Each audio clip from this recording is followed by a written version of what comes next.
Mamzy's ka-taNeiman. To our new subscribers, Mermaid.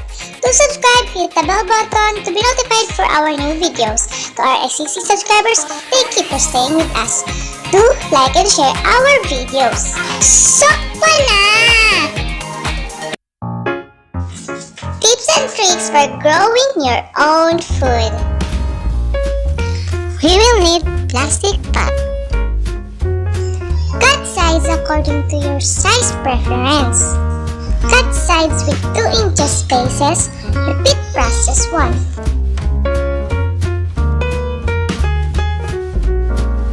So this is the result after cutting the sides. Place the cutted pot on the top of the other pot.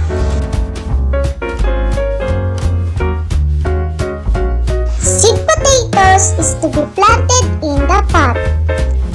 Place 4 inches and 10 cm deep garden soil. Put seeded potatoes in the pot with garden soil. After putting seeded potatoes in the garden soil, then cover it with soil again. Water it. Wait until it grows.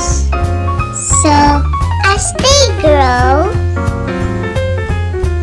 cover them with soil again until the pot is full with the garden soil. 3 months later, harvesting made easy. The finished product is Easy Harvest Potato Planter. Happy gardening mga ka-organics at mga ka-taNeiman. We should learn from us today. Don't forget to subscribe, like, and share this video. I love you. Blessed be to all.